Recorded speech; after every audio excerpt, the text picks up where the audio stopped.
Ara ċajta zaħira la welem. In-nisa jekk tridu trabbuha intom ma talla. Hija kelma ħajja, hija kelma eterna, hija kelma qaddisa. Niddikjara li jien għandi dak li l-Bibja tgħid li jien għandi, jien kapaċi għal dak li l-Bibja tgħid li jien kapaċi, u jien dak li l-kelma talla tgħid li jien.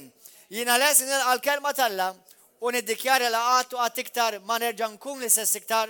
Spiritu Santu għallimni, ittrasformani u grazzi mulej li jinta tbiddilni kull jum bil-kelma tiegħek biex insir naxbaħ iktar lil-Sidi Ġesu Kristu għal glorja tiegħek missier.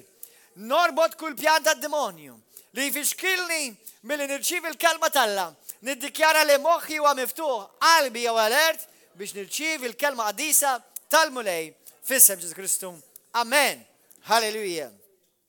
Morru fil-ktieb ta' Ġwanni. Illum ħanibda sensiela ta' talim li ġieli semmejt xi ħaġa l-ewwel hemm fuqha, però kont qed nitkellem ma' wieħed mill-aħwa llum il-fellowship u bdejna nitkellmu fuq ċertu issues rigward deċiżjonijiet fil-ħajja. U waħda mill-affarijiet li tkellimna fuqha hija kif tkun taf li verament qed tagħmel ir-reda Alla. Kif tkun taf li qed tisma' mill-mulej. U għalhekk minn hemmhekk dak il-ħin sessetlu, qedlu brother qedlu fuq hekk ħanibda nippritka, fuq kif inti jiġi imexxik, kif imexxik l-Ispiritu Santu. Amen. Allura dawn il-ġimgħat li ġejjin blajna Alla, kull nhar ta' erba', jekk il-mulej ma jkunx tani messaġġ speċifiku dakinhar, ħanibda nagħlem fuq kif imexxik l-Ispiritu Santu. Infatti, nista' ngħidilkom li dawn huma l-iktar ċwievet kruċjali fil-ħajja tiegħek bħala Kristjan, li tkun taf il-kelma u li taraf il-vuċi tal-Ispiritu Santu. Taraf. L-Iskrittura tgħidlek fl-ewwel Korintin 14 li hemm ħafna vuġijiet fid-dinja. U għalhekk ħanibda nitkellem fuqha għaliex waħda mill-prinċipji li il-Knisja li jiena ġejt mibgħut minnha ġewwa Rejma kienu jafsu ħafna fuq daw it-tnejn, fuq il-kelma u kif timxi tħalli l-Ispiritu Santu jmexxi. Daw it-tnejn kienu ħafna importanti. Infatti, Kenneth Hagin, waħda mill-klassijiet li kien jgħallem u jiena kont bil-qeda 4 rows quddiemu, kien jgħallem fuq il-fidi, il-klassi tal-fidi, u kien jgħallem fuq l-Ispiritu Santu u kif tisma' l-Ispiritu Santu jmexxi. U ovvjament jiena kont bil-ġoħ u għadni sal-lum bil-għaġġ u kont noqgħod attent biex nisma' x'inhu ħireġ minn fom dan ir-raġel Alla li perfett le mhuwiex bħalma ma huwa laqas inti. Imma Alla uża ħafna u għandu legacy li nirringrazzja Alla għalija. Amen. U nħeġġiġkom biex intom tipprovaw kemm jista' jkun ma timmissjawx l-erba' għaliex li tisma' il-vuċi, meta ngħidu vuċi issa nfehmkom fuq għadi, li inti tkun taf kif imexxik l-Ispiritu Santu, tista' tkun vitali għal ħajtek. Mhux biss importanti, it could be vital. Amen. Ħanibda ngħid l-Iskrittura. Kulħadd hemm ħafna x'nista' ngħid u għalhekk hija sensiela x'tant hemm xtajt anke mill-ftit noti li għamilt illum, naf li mhux żgur mhux ħanikkoverjhom kollha llum. U da suppost biss l-introduction. Però ħanibda nagħmel daqsxejn mistoqsijiet. Min hu l-Ispiritu Santu? Min hu l-Ispiritu Santu?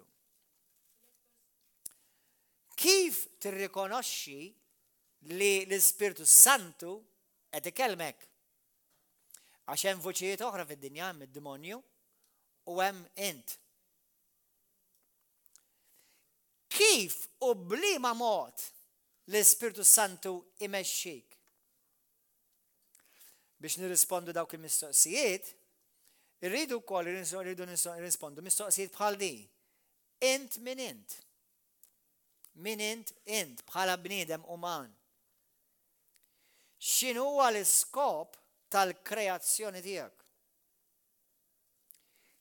Kif tiġi mmexxi? Kif jinstema' il-vuċi tal-Ispiritu Santu? What does the voice of the Holy Spirit sound like? Kif nista' nkun żgur li qed nisma' lilu? Mhux xi vuċi oħra. Number 1, ħanibdew daqsxejn minn Ġwanni 14. Ġwanni 14. Halleluja. Minn vers 15. F'dawn il-ġimgħat li ġejjin ħan inkoraġġikom biex taqraw ħafna Ġwanni 14, Ġwanni 15 u Ġwanni 16. U Romani 8. Aqrawhom ħafna dawk il-passaġġi. Fihom ħafna laħam fuq l-Ispiritu Santu. Ġwanni 14 vers 15. Jekk tħobbuni tħarsu l-kmandamenti tiegħi. Kulħadd jgħid il-kmandamenti tiegħi ta' Ġesu. Just a side note, dawk huma l-kmandamenti ta' Ġesu. Dawk mhumiex l-10 kmandamenti. Nista' ngħidlek faċilment kif tista' tirrealizza għaliex mhumiex l-10 kmandamenti. Ġesu kmandana nitamdu. Dawk qegħdin fl-10 kmandamenti? Ġesu kmandana nitqarbnu. Dawk qegħdin fl-10 kmandamenti? Hemm kmandamenti li Ġesu qal li mhumiex parti mill-10 kmandamenti. Għal dawk li tixtiequ tkunu tafu iktar, hemm messaġġi fuq il-YouTube jisimhom il-legalizmu u l-grazzja biex tarfu d-differenza. Amen. Ġesu għalinna per eżempju, jien intikom kmandament ġdid. La huwa ġdid xi jfisser. Qatt ma kien qabel. Qatt ma kien. Mela meta Ġesu jgħidlek żommu l-kmandamenti tiegħi jekk tħobbuni, mhux qed jgħid żommu l-10 kmandamenti jekk tħobbuni. Just a side note. Mhux qed ngħidlek iksirhom lanqas. Jiġifieri fis-sens ta' issa x'man ixendek l-Ispiritu Santu issa tikser l-10 kmandamenti. Imma hemm ola mill-10 kmandamenti issa. Għax qabel kont timxi bil-liġi, issa timxi bil-Ispiritu. L-10 kmandamenti kienu mogħtija lil nies li ma kellhomx l-Ispiritu Santu. Int issa m'għandek bżonn liġi, issa int ġejt mogħti persuna li tammar fik. Qed tifhmu aħwa? L-Iskrittura tgħidlek bl-aktar mod abbundanti li qabel ma ġie l-Ispiritu Santu kien hemm liġi.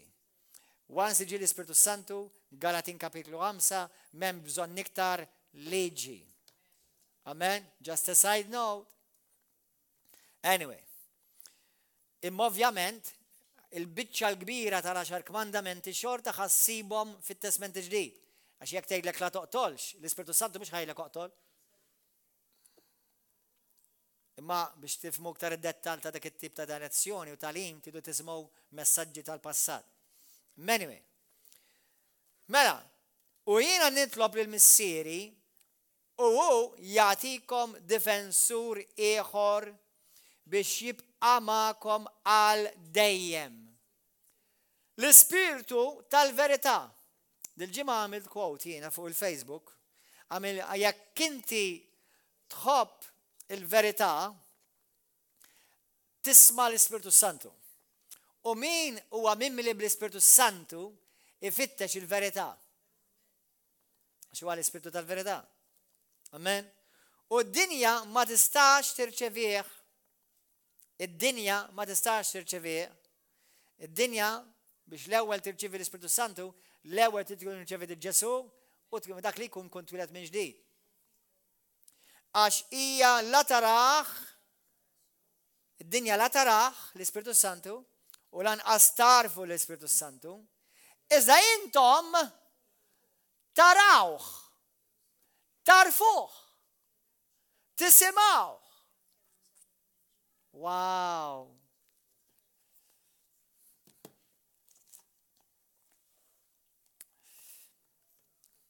Intom li jintom kristjani, mux li jintom reliġjużi, li jintom ta' Kristu, intom li l-Ispirtu Santu tistaw taraw.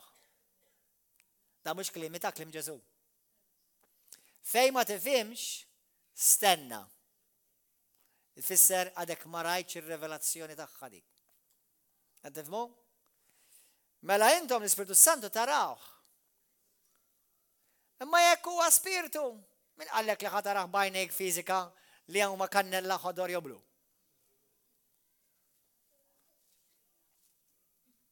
Bħalma qallek kif ħadd isimgħu. F'Mark 4, f'Mattew 8, hemm poplu jgħal jgħidilhom għandkom għajnej u ma jarawx. Għandkom widnejn u ma jisimgħux. Imma lilkom ġiet mogħtija il-grazzja, l-benefiċċju li intom taraw u li intom tisimgħu. Tifhmu? Għaliex jammar magħkom u huwa ikun fikom. Ma nħallikomx il-tema nerġa' niġi għandkom. Mela min ġej Ġesu jew l-Ispirtu Santu? L-Ispirtu Santu, kulħadd jgħidha warajja l-Ispirtu Santu jinstema' qisu Ġesu. Jekk smajt l-Ispirtu Santu, daqs li kieku smajt lil Ġesu. Jekk smajt il-Ġesu, daqs li kieku qisek qed tisma' lill-Ispirtu Santu. Jekk smajt l-Ispirtu Santu, daqs li kieku qisek qed tisma' lill-Missier. Jekk smajt il-Missier, daqs li kieku qed tisma' lil-Ġesu. Jekk smajt il-Ġesu, daqs li kieku smajt il-Missier. Jekk smajt il-Missier, daqs li kieku smajt l-Ispirtu Santu. Meta tisma' l-Ispirtu Santu, daqs li kieku smajt il-Missier. Ħadd ifhimha sa ċertu punt, imma jiena nemmen li fit-Trinità hemm element li ma nistax nifhmu. Jekk hawn xi ħadd jifhimha totalment fil-kasejni. Ma jfissirx li għax ma nifhimix kompletament mhix verità. Amen. Halleluja. Ma nħallikomx il-tema nerġa' niġi għandkom ftit ieħor u d-dinja ma taranix aktar iżda intom tarawni. Għax jiena ngħix u intom ukoll għad tgħixu. F'dak il-jum intom tarfu li jien f'missieri u intom fija u jiena fikom min iżomm il-kmandamenti tiegħi u jħarishom dak li jħobbni u min uħobb li jħobb ukoll il-missieri jiena wkoll nħobbu u nurih li l-nifsi. Vers 25. Għedtilkom dan meta għadni magħkom imma d-difensur il-paraklitu dak li huwa l-avukat tagħkom, dak li huwa il-gwida tagħkom, dak li huwa is-saħħa tagħkom, dak li huwa l-allim tagħkom, dak li huwa il-komfort tagħkom. Illum kelli revelazzjoni żgħira. Kemm minnkom ġieli mortu tur? Kemm minnkom ġieli mortu tur barra ma' Malta? U mortu ma' xi gwida. Kelkom ġi darba mortu gwida? Qabel ma kena tfal, jena marra morna tur Tirol, u morna ma' tour guide, u verament ħadna pjaċir. Imma li kiku ma kenniċ il-dak il-tour guide, jiena wis probabli għabli għatma ħerġan sinsu li nimsu l-ura Malta. Għax kien il-tour guide li kien jaf minn qabel fejn għanna bżon immorru u kif immorru hemm u nerġgħu niġu lura. Issa tgħid li ma stajtx użajt il-mappa, imma xorta guide. Xorta qed tigwidani il-mappa. Il-mappa hija di, imma t-tour guide huwa l-Ispirtu Santu. Taf naf nies jiena għandhom il-mappa u xorta jintilfu.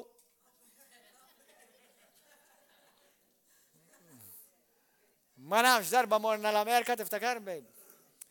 U qed insuqu bej Florida u ma nafx fejn konna sejrin, nsejk li ma stat, konna soqna ħafna jien. U l-mara bil-mappa u qed insuq. Wara xi state extra indunajna li qbadna triq ħażina.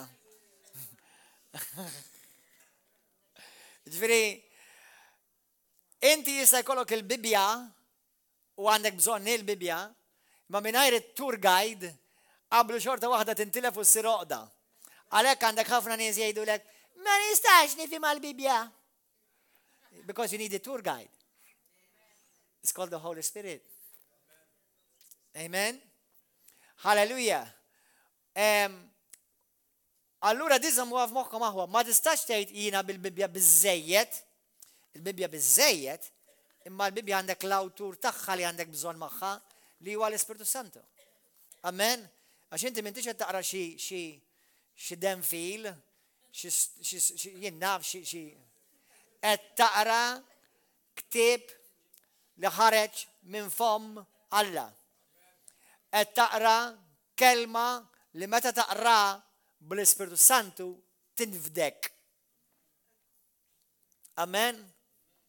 Mela, number 1, l-Ispirtu Santu ġimoti lilek bħala Kristjan.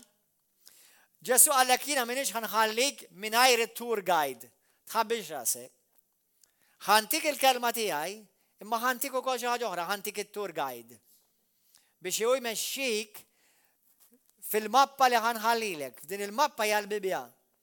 Imma mhux biss, meta intom ġieli battu il-Google Maps biex issewwu ta' spiss illum il-ġurnata minn sal-bieraħ jew l-bieraħ lula, qed il-brother Klus ma hija qbad idħol fil-Google Maps.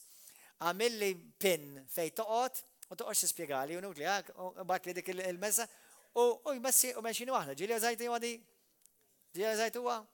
U inti mhux biss toqgħod tara, imma għandek vuċi ta' mara ħelwa ta' tispjegalek kifejn insejjer. She's very sweet, m'għandix aċċent tajjeb għax triq tgħidlek trajk u tibda u titkellem Malti mawweġ naqa' mhux ħażin. Imma mżomma. Imma għandek dik il-mara hekk qed tiggwidak, tmexxik. Imma vuċi ta' mara. Issa ma nafx, issa ma nafx jekk tistax baxxija ta' mara ta' raġel, imma mara tinstema'. Forsi jafu li jina raġel u tawni mara. Issa lilek inti mara u jagħtik raġel, ma nafx. Anyway, hallelujah. U hekk huwa l-Ispirtu Santu, Alla tak il-mappa u tak vuċi tak l-Ispirtu Santu biex jigwidak. Turn left, go straight. On the corner, turn right. Amen. Hekk huwa l-Ispirtu Santu. Hallelujah. Number 1, kulħadd jikteb din warajja, kulħadd jikteb din. L-Ispirtu Santu il-missjoni maġġura tiegħu number 1. Mhux biex jirrevelalek lilek, mhux biex jirrevelalek il-Papa, mhux biex jirrevelalek laqqas il-Pastor, mhux biex jirrevelalek lil-Madonna, mhux biex jirrevelalek xi patri jew assis jew xi reliġjon. Il-missjoni prinċipali, divina, sopranaturali tal-Ispirtu Santu huwa biex jirrevelalek minnu Ġesu. Dik daħluha fil-pedamenti ta' moħħkom. U dik importanti tifmuha u tkunu tafuha, forsi ħafna minnkom diġà tafuha, imma apparti li Ġesu jagħmel ċara meta l-Ispirtu Santu jiġi jirrevela lili, sewwa u jtikom minn dak li huwa tiegħi, imma l-Ispirtu Santu huwa Kristu ieħor anyway. Huwa ir-riflessjoni tal-Missier, huwa r-riflessjoni ta' Ġesu. Qed tifhmu? Allura meta jiena nara l-Ispirtu Santu, darba kien hemm preacher u l-mulej ħadu l-ġenna. U rali l-Ġesu, rali l-Missier fil-ġenna, għallu fejn l-Ispirtu Santu? L-Ispirtu Santu jgħid fuq l-art. Għallu ma tafx l-Ispirtu Santu ħalejt fuq id-dinja. L-Ispirtu Santu jgħidaw. Allura meta jiena ngħid, meta nitlob il-Ġesu, essax l-Ispirtu Santu qed jirrispondini. Meta jiena nitlob il-Missier jirrispondini l-Ispirtu Santu. Issa, tibżax don't worry għax il-kurituri kollha ta' moħħok tista' taqlibilek. Meta dejt ma mela min qed nisma' hawnhekk. Nisajlek qed tismagħhom bil-kirlalum, ma tisajlek qed nismagħhom l-istess wieħed jekk rajt il-Missier għajt lili, jekk l-Ispirtu Santu huwa l-Ispirtu ta' Kristu, l-Ispirtu tal-Mulej. Jiġifieri it-Trinità hija hekk kontinwament. All right? Issa, dik tikber fir-revelazzjoni tagħha. Imma apparti minn hekk, l-Ispirtu Santu huwa sopranaturali u jiġi jmexxi u jagħti gwida lil poplu sopranaturali. Amen. L-Ispirtu Santu huwa dak li huwa il-built-in GPS għal min huwa imwieled minn ġdid. Tifhmu GPS? The built-in GPS li huwa dak li jmexxik fil-verità jekk ma tħobbx il-verità, l-Ispiritu Santu mhux tajjeb għalik.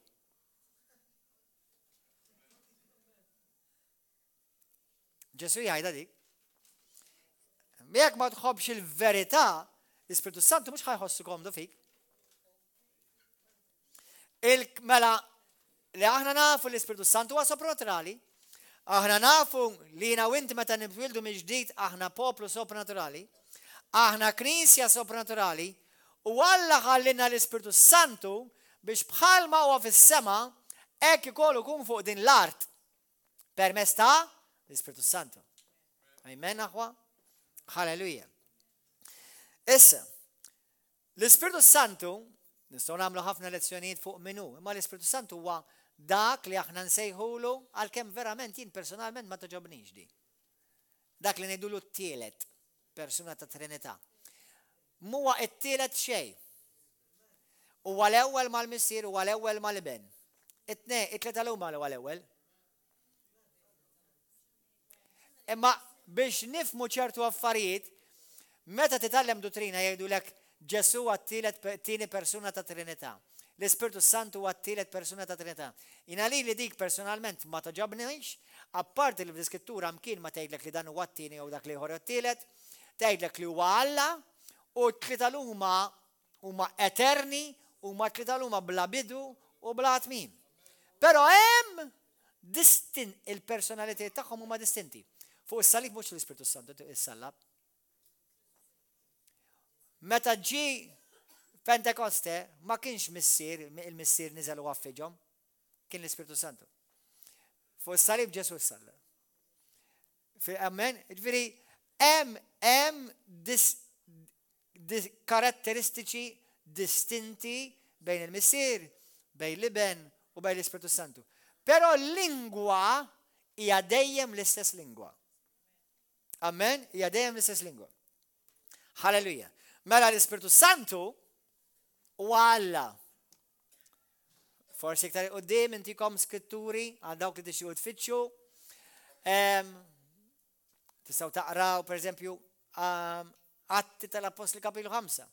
Meta Ananija u Safira gidbu kontra Alla l-Ispiritu Santu. Right? Anyway, mela, qabel ma nkomplu kif imexxina l-Ispiritu Santu, int min int. Mela, l-Ispiritu Santu ma jmexxikx bil-ġissem. M'għandux il-vuċi tal-ġisem.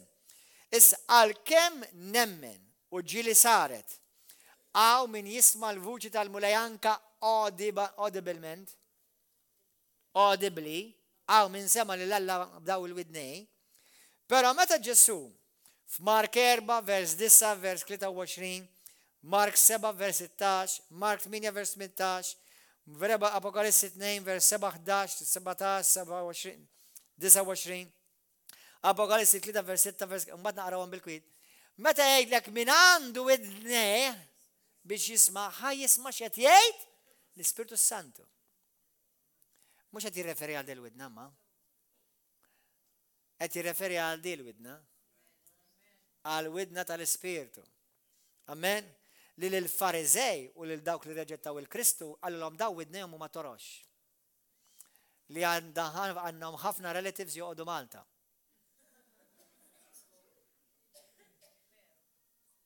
Jisimgħu il-kelma talla u jagħmlu hekk ara. Jisimgħu il-verità u konxjament jalqu widnejhom għal vuċi tal-Ispiritu Santu. Meta inti qed tirreleasja l-kelma minn fomok huwa Alla titkellem mhux iktar int. Għalhekk dak li smajna l-weekend li għadda l-anġli jobdu. Mhux l-anġli jobdu il-vuċi tal-kelma tal-mulej. Amen? Halleluja. Morru l-ewwel net malajr fl-ewwel Tessalonikin 5. Da biex ngħidilkom daqsxejn min inti fer, l-ewwel qabel kollox. Min inti l-ewwel naqraw fit-Testament Ġdid huwa mhuwiex skritturali biex inti tmur tfittex gwida minant persuna għal gwida sopranaturali. Ifmuni sewwa s-sanna ftit. Il-pastor jista' jtik parir u jista' jkun immexxi mill-Ispiritu Santu, u hekk għandu jkun. Nistalla li jkun l-om vera talla għandhom ikunu jista' jkunu ta' parir tajjeb biex imexxuk mill-Ispiritu Santu. Imma l-ewwel forma ta' tmexxija għalik inti the New Testament believer hija l-kelma talla u l-Ispiritu Santu. Fit-Testament il-qadim naraw li bosta kienu jfittxu il-profeta biex jisimaw xiet jgħid Alla. Fit-Testament il-ġdid dik ma tinstab imkien.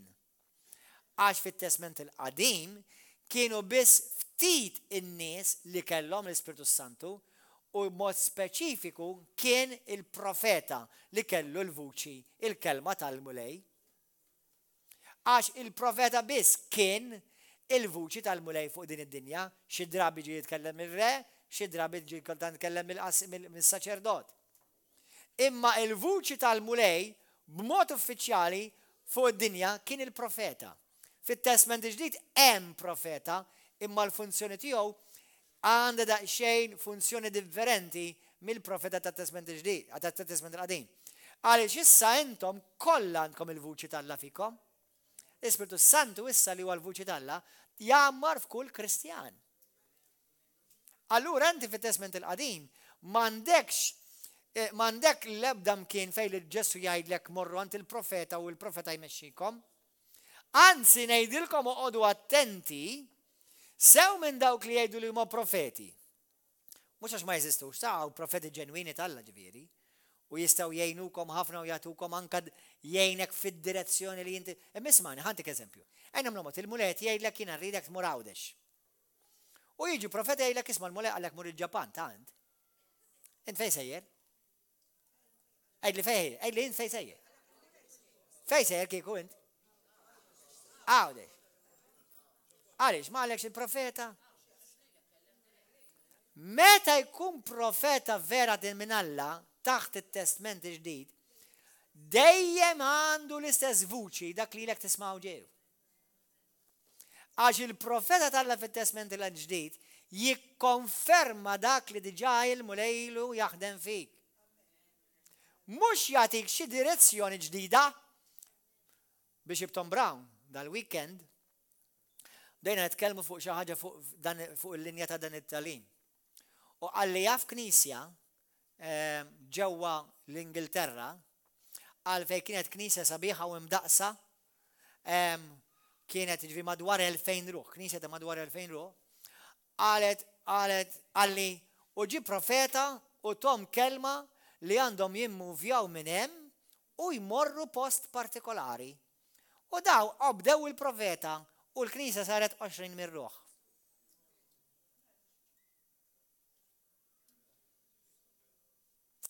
Mhux qed ngħidilkom li dejjem hekk bil-forsi li tiġri, imma jekk Alla għalhekk importanti jisimgħuni. Għalhekk importanti id-direzzjoni tal-Knisja qatt ma tiġi bil-profeta, dejjem tiġi mingħand il-missier. Jekk jiġi profeta, dak li qalli Dr. Awur ma qalli xejn ġdid li l-Ispirtu tal-lejlu dej ipoġġili f'qalbi. Dak li qalli Maldonado ma qalli xejn ġdid dak li ilu jpoġġili Alla f'qalbi. Apparti li l-frott ukoll kien diġà evidenti f'ħajti.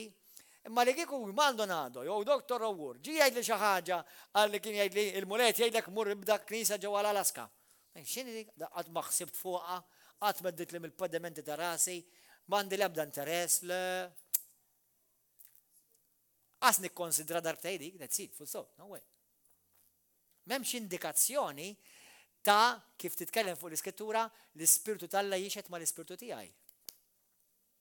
Qed tifhmu? Ġifieri għodu attenti, ħanejdilkom ħaġa oħra aħwa.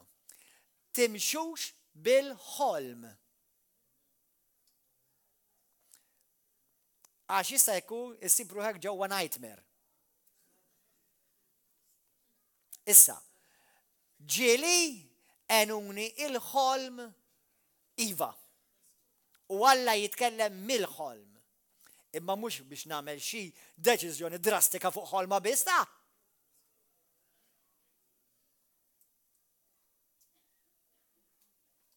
li kik Alla jkellimni bħolma u jikkonfermali dak li tiġat jorini fl-ispirtu, fit-talb, sewa, la kem tamen sens minn dak li għaddej minnu bħalissa di. Tiġi konferma. Fit-tieni Korintin kapitlu 12 tgħidlek ħallu jkun kollox jiġi konfermat stabbilit fuq 2 jew 3 xhieda. Amen? Għanejdilkom ħaġa, għax tistgħu tmorru verament għal-baħar, jekk timxi fuq ħolma. Hemm ħolm li ġieli Alla għeni bih. U għamil deċiżjoni ma mhux ibbażata fuq il-ħolma, ikun Alla tigwidani diġà u dik il-ħolma tagħtini push. Go. Tifhem? Ġieli Alla nqeda bnies, mhux bil-forsi jgħidu li huma profeti, ma jkollhom kelma profetika.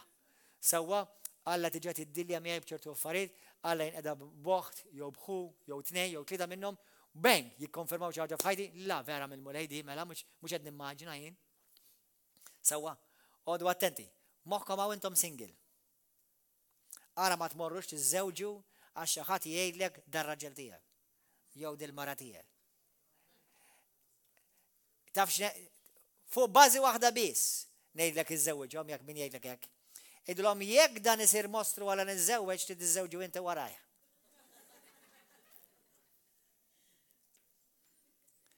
Jekk din issir xi saħħara tan-nord wara li niżżewweġha għax qed tgħid li jien, ngħidlek ħanibgħatha toqgħod għandi. Ħanejdilkom ħaġa aħwa, oqgħodu attenti. Alla jtik ta' kliem u Alla jikkonfermalek. Ikollok il-ħass ħanħalluh barra lissa. Għalkemm fimtek xi tajt, imma il-ħass qgħod attent minnu, għalkemm ninkoraġġik tiklu ta' spiss għax tajjeb għalik. Imma qgħod attent la timxi bil-ħass u laqqas bil-gass. U jekk tikol ħafna ħass tispiċċa b'ħafna gass. Anyway, imma oqgħodu attenti. Żewġ affarijiet li tista' taħlef with inverted commas, għax il-kelma taħlef forsi din semma bombastika ma hija realistika u verità, li fuqhom il-kelma Alla u l-Ispirtu Santu. Dak żgur. Ħanejdilkom oħra. Jekk l-Ispirtu Alla jgħidlek irridek tiftaħ knisja, irridek tibda missjoni, irridek tibda ministeru tar-radio, irridek tibda ministeru ta' television. Ma jfissirx issa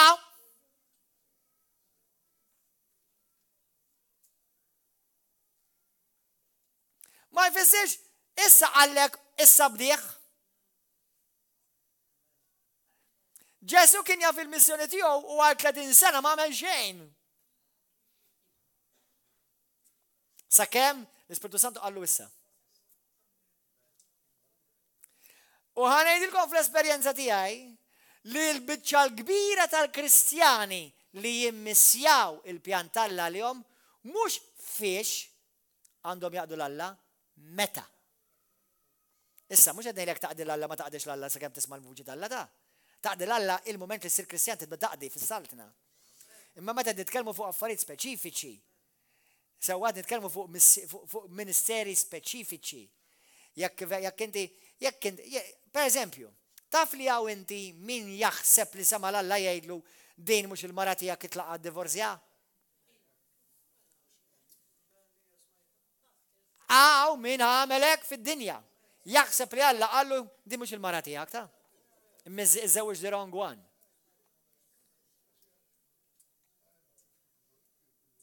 Dik il-mara tiegħek 20 sena nżar minnek.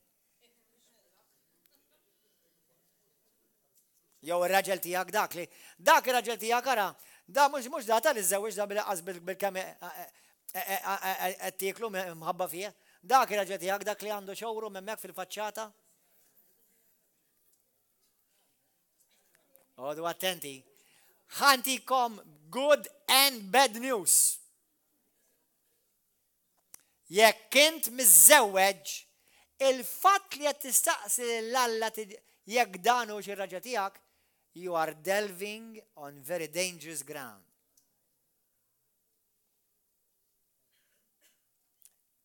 The fact that you're asking Mhux qed nitkellem għas-singles, għas-singles ibqgħu saqsi l-Alla sal-aħħar minuta. Wara ma tmux iżżewweġ xejn ta' issa preparajt kollox lest. Kollox lest għall-kaxxa ma. Għall-qabar jekk kun the wrong person. Però ħanejdilhom ħaġa, jekk iżżewwiġt, naw issa bis-sewwaj, jew bid-newwa, it has to become the right person. And you have to make it the right person. Ġifieri paroli żejjed, x'għamilt bidejja. Mhux bidek biss b'saqajk b'ġismek kollha mill-qalbi. Mhux idejk biss ħaditlek jew ħadlek, ħaditlek rasek, ħaditlek ġismek, ħaditlek qalbek, kull biċċa għandek. Ġifieri paxejt, x'għamilt bidejja. The moment you said yes to God, now don't mock God. Mela aħjar taħsebha bħal mal-proverbju Malti jgħidlek, aħseb mid-darba u waqt ta' darba. Amen. Once iż-żewieġ issa. Too late. Bis-sewwa jew bid-newwa dik martek, dak żewġek.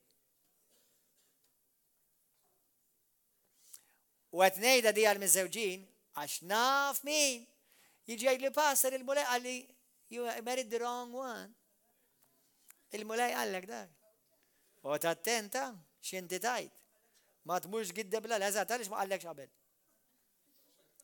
Jew ma stajx tistenna sakemm tidħol fis-sodda. Għax kont għami u mbagħad infetħulek għajnejk u ndunajt li kont ma minflok ma kont ma Sara kont ma Abigail, x'kien jisimha dik? Rakel. Min jaġġel jispiċċa jiżżewweġ ir-Rakel. Minflok il-Sara. U jkollok taħdem un mbagħad mhux 7 snin, omrok. Tifu għalek l-istorja? Tifu? Rebecca u Rakelu. Da kienu ħobb ir-Rebecca u għax għaġġel minn flok għati ċekkja u għaw. Għabadu daħalu għaffeġ u għabis. Ups! Għawnek, għaw minn għaw. Bonġu Malta. Għamel si oħra tinqaleb magħha.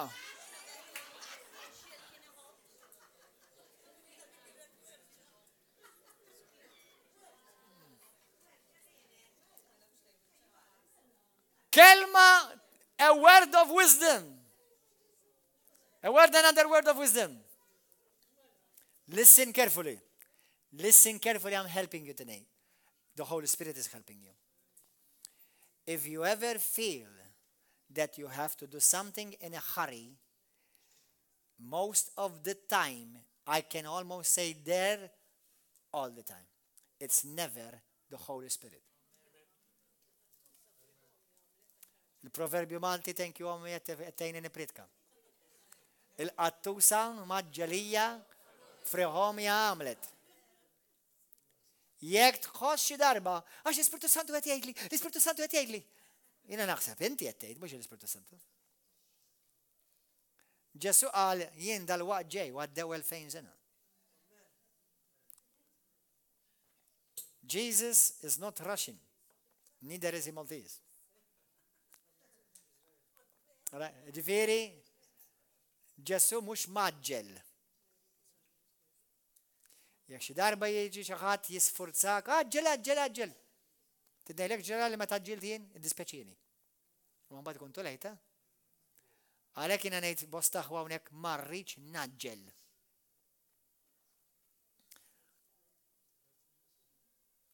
Alla ma ġġielx ta.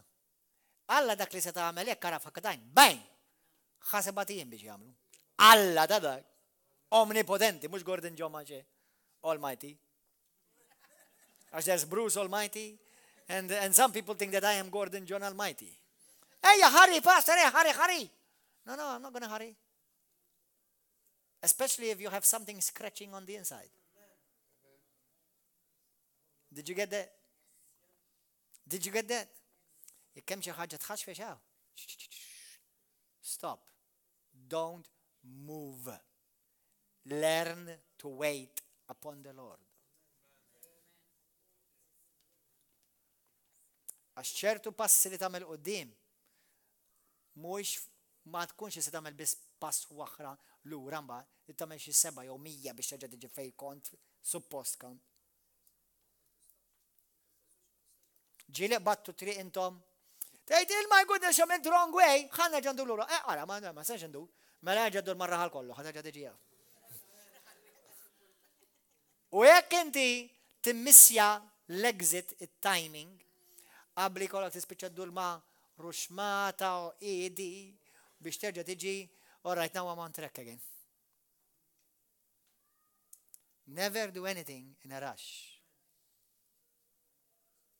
Taf x'inhi l-problema? Li jiena u inti ħafna drabi nitolbu qabel ma nagħmlu xi ħaġa milli minflok ngħixu ħajja ta' talb u nkunu bidlantenna l-Ispirtu dejjem molli ħalli nkun verament sensittiv għall-Ispirtu Santu. Allora ħafna drabi nintaqa' ma' sitwazzjoni nitolbu Spiritu Santu kellimni. Milli titlob, dejjem titlob u tintaqa' ma' sitwazzjoni u inti qalbek tiġà yielded, tiġà mmejla lejl mulej, allora tkun iktar suscettibbli biex taraf u tkun taf x'qed jgħid l-Ispirtu Alla f'dak il-ħin għal dik id-deċiżjoni. Amen aħwa? Halleluja. Qed jgħinkom dan? Grazzi mulej. L-Ispirtu Santu huwa gwida. Ma tistax tgħix mingħajru f'din il-ħajja. L-ewwel Tessalonikin 5.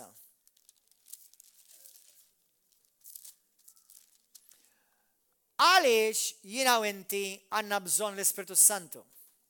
Number 1, mingħajru ma salvax, taf? Huwa l-Ispirtu Santu li fetaħlek għajnejk biex tara l-Vangelu? Huwa l-Ispirtu Santu li tak il-konvinzjoni biex tirċievi u temmen il-Vangelu?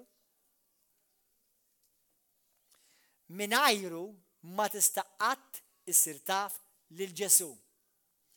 Ħarejdilkom frażi dat li verament xaret li bozza floodlight ġol l-Ispirtu tiegħi. Moħkom. Dil-frażi hija di. Ħafna għandhom relazzjoni malla, ovvjament qed nirreferi għal Kristjani. Imma ftit għandhom xirka. Many have a relationship with God, but few have fellowship with the Holy Spirit. Ħantik eżempju. Jiena magħkom għandi relazzjoni. Imma taf minn minkom jafni? Minn minkom tqattaw ħin miegħi.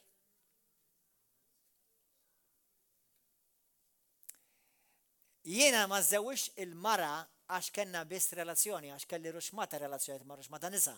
U mhux bil-fors kollha girlfriends, just nisa. Imma żewwixt ma' dik li kelli fellowship. U taf xi skrittura tajt? Li l-Ispirtu Santu jixtieq fellowship. Mhux relationship. U x-xirka tal-Ispirtu Santu tkun magħkom il-koll. Ma tgħidlekx u r-relazzjoni tal-Ispirtu Santu. Brothers and sisters, if you want to change from churchianity to supernatural heaven on earth in your life, you need to switch from relationship to fellowship. Fit-tieni Korintin, kapitlu ħana qaraħilkom di, suppost naqralkom l-ewwel Tessalonikin 5. Imma naqralkom l-ewwel Korintin malaj.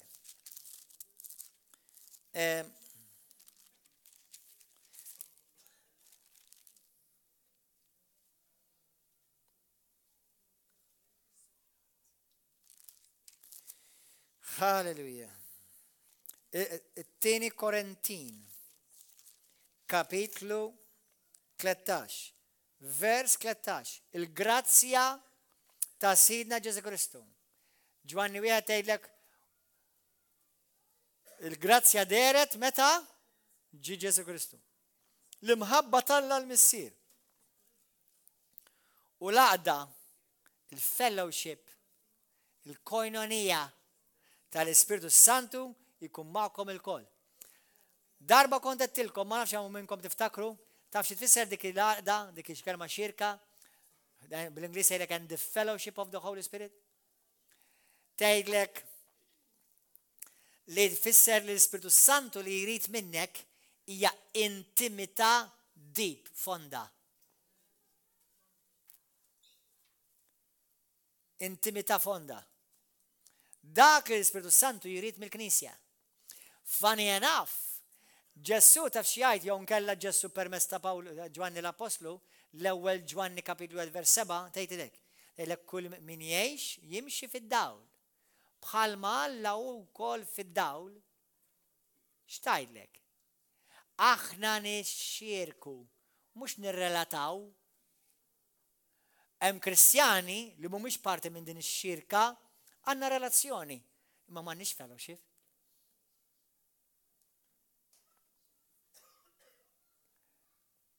Qed tifhmu? Il-Bibja tgħidlek jekk tittimxi fid-dawl, tittimxi f'xirka, fellowship with one another. And we are called the body of the Holy Spirit, the body of Christ. Dik id-differenza bejn Kristjan mejjet jew qed imut, jew Kristjan ħuġġiġa nar għax qiegħed f'xirka mal-Ispiritu Santu li jammar fik, jammar fik, jammar fik. U l-Ispiritu Santu jitħeġġeġ għax meta taqbad żewġ ġiskuk jaqbdu u tagħmilhom flimkien. Dal-għodu kan jitkellem ma' ħija ieħor. Intqajna grazzi Ġessu, glorja lil mulej u għetlu waqt li qed nitolbu, għetlu rajt ishom żewġ waves ġejjin flimkien hekk u rajt splużjoni fid. I am now, just now. The Holy Spirit is teaching me right now as I teach you. Now that's exactly what the Holy Spirit desires. A church of fellowship, not a church of attendees. River of Love attendees għanna madwar 500, 600, 700 ħasnaf. Jekk jiġu kollha tal-Facebook biss li huma suppost River of Love għandna fuq 800.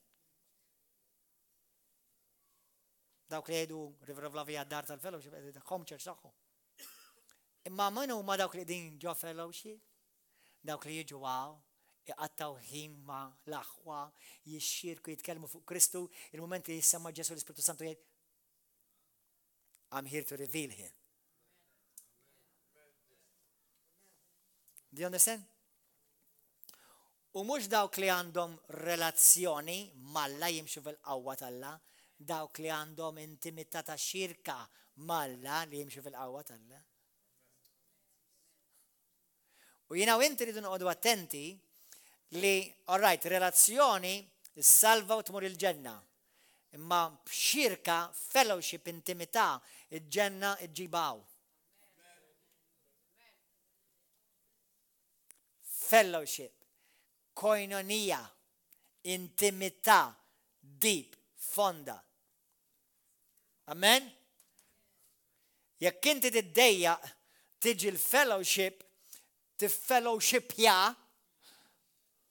mal-aħwa, you have to check titkellem naqra mal-Ispiritu Santu. Amen? Għax l-Ispiritu Santu li jrid bejna u bejnu u bejna huwa xirka. Fellowship. Amen? Hallelujah. L-ewwel Tessalonikin. Gloria lil mulej. Hallelujah. L-Ispiritu Santu jgħataw.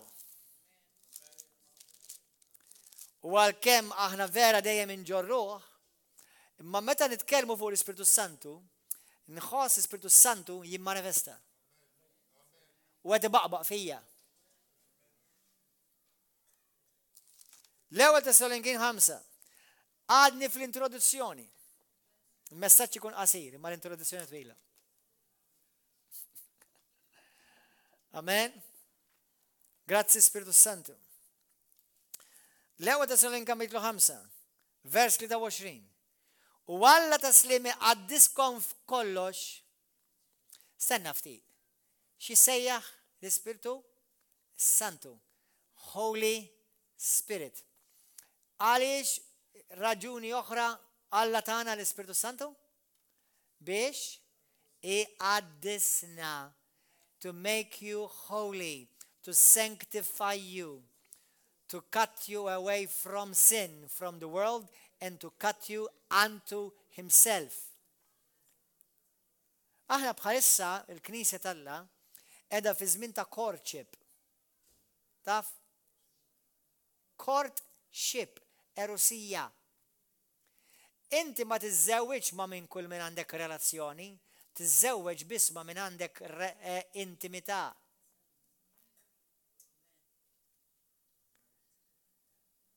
Tfajliet, jien f'ħajti, anka fi żmien ta' meta kont qed nikkortja lil marti, kelli ħafna relazzjonijiet, imma fellowship ma' mara biss kelli waħda ta' intimità li rid niżżewweġ. Kristjani, il-Knisja b'mod ġenerali, hemm ħafna li għandhom relazzjoni ma' Alla. Imma jekk huma verament qegħdin f'xirka healthy sana mal-Alla u mal-ġisem ta' Kristu, tarhom ikunu Kristjani baqgħu bin-nar tal-Alla. Dawk huma il-Kristjani li Kristu can't wait to come and be married to. Amen? Alleluja. U Alla taslimi għaddiskom f'kollox u jżomkom sħaħ bla mit-tifsa fl-ispirtu, fil-ruħ u fil-ġisem. Sama jiġi sidna Ġesu Kristu. Mela sena ftit, ċet jagħmel l-Ispiritu Santu qed iqaddisna. Fl-Ispirtu, kulħadd jgħid jiena Spiritu. Għandi ruħ u ngħix ġo ġisem. Mela, one, l-Spiritu fil-Grek hija l-kelma pneuma. Fil-Grek ir-ruħ hija l-kelma suke, minna teġi l-kelma psikoloġija, l-studju tal-aġir, the study of behavior. Your behavior, how you behave, comes out of your suke. When you find Christ and are born again, your pneuma dominates and you start walking in the Spirit. Meta inti titwiled minn ġdid, il-pneuma tiegħek l-Ispiritu tiegħek issa jiġi impregnated bl-Ispiritu tal-Alla. Allura issa l-Ispiritu tal-Alla li huwa ħafna ikbar minnek ovvja, jibda jekk tħallih jiddomina s-suke u l-ġisem tiegħek. Hemmhekk imbagħad jissejjaħ Kristjan matur, wieħed li jmexxih l-Ispiritu Santu. Amen. Ir-rabja tiegħek mhix fl-ispirtu, hija fis-suke u fil-ġisem. Iż-żina, il-last mhuwiex fl-ispirtu, huwa fis-suke, fil-memorja tiegħek, fil-bank memory tiegħek u fil-ġisem tiegħek. Il-vizzijiet mhumiex fl-ispirtu, għalhekk meta bniedem ġenwinament jitwieled mill-Ispiritu Santu, mbagħad jesperjenza l-mamudija tal-Ispiritu Santu jiġi maddas fl-Ispiritu Santu, issa jibda jgħid jara dak li konna nagħmel m'għadniex nagħmlu. Taf li m'għandix iktar aptit nagħmilha dik. Għaliex? Għax issa l-Ispiritu Santu ħa over. Amen. Għalhekk jiena u inti Spiritu għandna ruħ u ngħixu l-ġisem. Amen. U jiena u inti nikbru spiritualment. Aħna ngħidula. Ħafna mid-drabi aħna ngħidula. Ikber spiritualment. Però li kelli nkun tekniku, jiena u inti ma nikbru spiritualment. Jiena u inti nikbru psikoloġikament. Kama minn konfemni sissa. Għad tifmunix għad nejd bija dik meta nejd nikbru. Għanajdukom xaġa. Because your spirit does not grow, it's your suke that grows. Or your body. It grows old. Your suke grows up. But your spirit is already up. Ġifieri, meta jiena u inti twilidna minn ġdid, l-Ispiritu jiena rċivejt Alla mhux baby Christian, baby Jesus, huwa l-Ispiritu tal-Alla l-għoli. Isimgħuni, ara kif inhu. Mela meta inti titwiled minn ġdid, inti għandek l-Ispiritu tiegħek jetaw fuq issa, matul titmur tirbaħ id-dinja għal mulej, sewwaw titqajjem il-mejtin mill-mewt, titfejjaq il-omja u grazzi Ġesu tiqafx taħseb hekk. Imma Alla għandu naqa problema bik. S-suka tiegħek kif taġixxi, kif taħseb, kif titkellem għadu għaw isfel. Dak jissejjaħ carnal Christian, Kristjan karnali. Allura il-growth, il-proċess ta' growth tiegħek huwa is-suka tiegħek catching up with your spirit. Now once again we mention divine alignment. Bniedem li faċilment jaġixxi ma' kull naqra għasejra arsa li tamillu, jew naqa kallu li tirfislu. Taf għalix jaġixxi? Għalix taf għalix il-bniedem jieħu għalih? Għax għadu baby fis-suka tiegħu. U l-ispirtu Alla fih qed jgħidlu għalfejn tieħu għalih. Għalfejn. U jkollu battalja. Jiddispjaċini li ħattali, jemma ma nafx għalix qed inħossni hekk. Jixtieq ma jħossux hekk. Liema parti minnu ma tixtieqx iħossu hekk. L-ispirtu Alla. Imma fil-suka tiegħu għadu matur. U jissejjaħ baby Christian. Allura inti xi tagħmel biex tikber spiritualment? L-suka tiegħek, l-opinjoni tiegħek, il-feelings tiegħek tgħidilhom shut up in Jesus name. Follow the Holy Spirit. U l-Iskrittura tgħidlek Romani kapitlu 8 vers 14 tgħidlek dawk li huma iwliet Alla, il-kelma hija huios, fil-Grek hija kelma ġifieri dawk li huma verament Kristjani matura huma dawk li huma mhux immexxin bil-ġisem xi jaħseb u xi jħoss għalhekk qed tilqgħu tatten mill-ħass. Imma mmexxin bl-Ispirtu Alla. Għalhekk inti mbagħad ma tibqax tirrabja bl-istess mod. Ma tibqax titkellem u xejjer il-sinek bħal prosta bħal qabel. Għax l-Ispirtu Santu ma jħallikx jekk inti tħallik.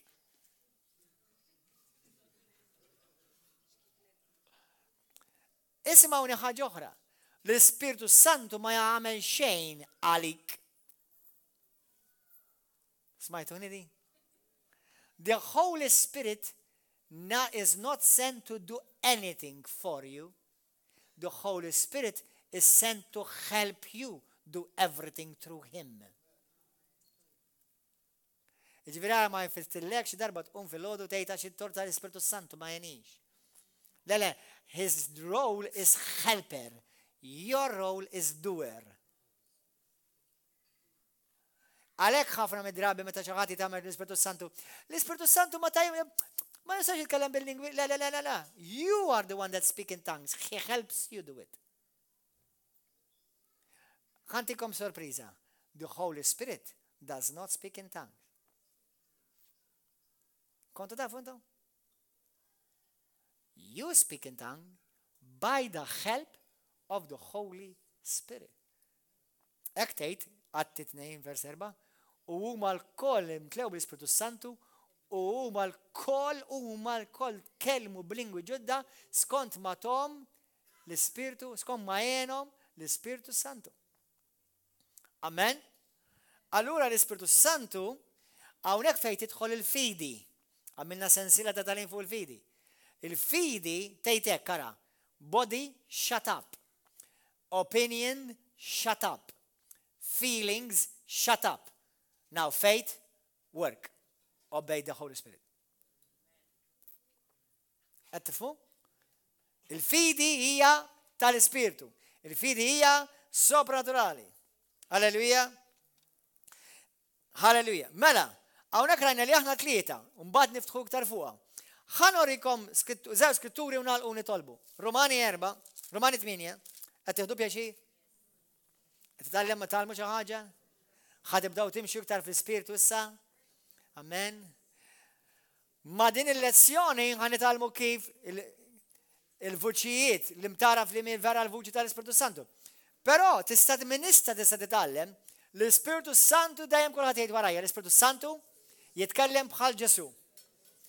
L-Ispirtu Santu jitkellem bħal Bibja. Dak żgur. L-Ispirtu Santu jiġi biex jirrevela lil Ġesu fil-ħajja tiegħi. U xogħol huwa li jgħinek tiġi trasformat biex tixbaħ lil Kristu. Amen. Halleluja.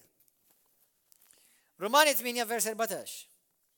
Nirringrazzja l-Ispirtu Santu ta' din it-talima. Xanka li jettejn. I am just the delivery boy, remember that. Mela, vers 14. Daw kolla li jmexxihom l-Ispirtu ta' Alla huma wlied Alla. Ħanamlu għada xej bil-maqlub trid? Daw kolla li huma wlied Alla imexxihom l-Ispirtu ta' Alla. Issa dak mhux xi ħaġa awtomatika, dik xi ħaġa li inti titgħallem tisma' u tobdi. Jew nkella tisma' u taġixxi.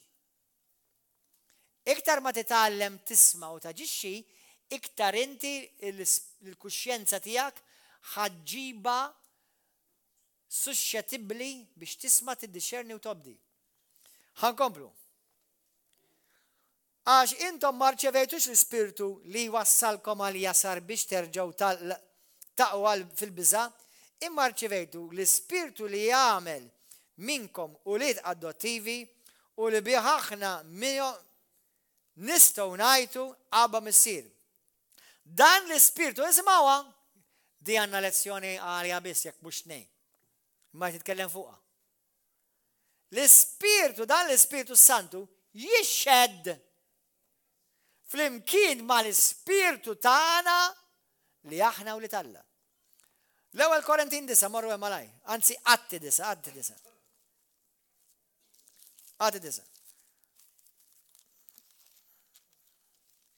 Naħseb ħajquna laqgħu. Vers 1, Atti 9 vers 1. Sawl li kien għadu bil-qawwa kollha jeddet. Skużawni, sorry. Wrong number. Romans 9. Mela, ngħidilkom is-sewwa fi Kristu. Minix nikdeb tixid li l-istess il-kuxjenza tiegħi fl-Ispirtu Santu. Smajta di? Bl-Ingliż tgħidlek, my conscience bear witness with the Holy Spirit. Mela f'dawn il-lezzjonijiet li għandna, f'dawn il-ġimgħat li ġejjin, ħanitgħallmu kif niddixxernu l-vuċi tal-Ispirtu Santu. Kif nobdu nkunu nafu li l-Ispirtu Santu qed imexxik. Lejla diġà l-Ispirtu tal-Mulej għallimna ħafna diġà. Amen? Però, number 1, jiena u inti nistgħu nniktu l-Ispirtu Santu li l-Iskrittura tgħidilna bl-aktar maċċar. Lejla għamel deċiżjoni minn qalbek. Mulej għallimni nisma' nobdi niddixxerni il-vuċi tal-Ispirtu Santu u mulej għatin il-grazzja li jiena nimxi nħalli l-Ispirtu Santu jigwidani u jiena lest li nobdi. Għaw xaħta unek lest li nobdi meta jmexxik l-Ispirtu Santu. Amen. Halleluja. Ejjan baxxu rasna u nitolbu. Thank you, Lord. Number 1. Jekk inti l-lum jgħataw għall-ewwel darba u forsi għadek qatt ma kont imwieled mill-ġdid. Minti żgur jekk intix verament salvat. Minti żgur jekk intix imwieled mill-ġdid. Tista' tkun żgur il-lejla billi l-lejla għall-ewwel darba f'ħajtek tagħmel deċiżjoni minn qalbek biex tgħid lil Ġesu Kristu jiġi f'ħajtek u Ġesu jimlik bl-Ispiritu Santu. Jekk dal-persuna hija inti u għall-ewwel darba f'ħajtek inti tixtieq titwieled minn ġdid, mhux issir reliġjuż imma ssir it-tempju tal-Alla. Jekk dal-persuna hija inti, jekk forsi hawn xi ħaġa ġdid il-lejla, olli jdejk tgħid li passa jiena nixtieq nagħti ħajti lil Kristu l-lejla. Olli jdejk hawn xi ħadd? Hawn xi ħadd il-lejla. Jekk inti tgħid li passa jiena teġa ta' Kristu, stidint il-Ġesu biex jiġi f'ħajti, nemmen li Ġesu għat is-sit u s-Salvatur tiegħi, imma nixtieq nagħmel dedikazzjoni ġdida, rededication ta' ħajti lil Kristu. Għax ma konx qed nimxi mal-mulej kif suppost, anzi tbett mill-mulej. Jekk dal-persuna inti, bla missija ta' xejn, olli jdejk. Għaw xi ħadd tixtieq tagħmel rededikazzjoni lilek nifsek il-mulej, għaw xi ħadd? Halleluja. Jekk inti taf li insalvat u taf li inti verament tal-mulej, olli jdejk. 3 4 5 6 tal-mulej. Amen. Mela, kulħadd ibaxxi rasu, tieni some soft music please, u kulħadd jgħid it-talba warajja. Kollha kemm intkom illejla tal-mulej. Intom għandkom l-Ispirtu tal-Alla, l-Ispirtu tal-verità fikom, u aħna il-mulej ħajallimna kif aħna nikbru u niddixxernu, nejxu, nimxu ma l-Ispirtu Santu. U nista' ngħidilkom sejjer u jekk għalajt fil-ġimgħa li ġejja ngħidilkom sejjer kemm importanti u kruċjali li tisma' l-Ispirtu Santu jmexxik għax tista' tkun deċiżjoni drastika u ningrazzja l-mulej li jeni ħafna drabi. Kulħadd jitlob miegħi. Spiritu Santu, Spiritu tal-Alħaj, ejni biex jien ikolli kuxjenza fejn nisma il-vuċi tal-mulej.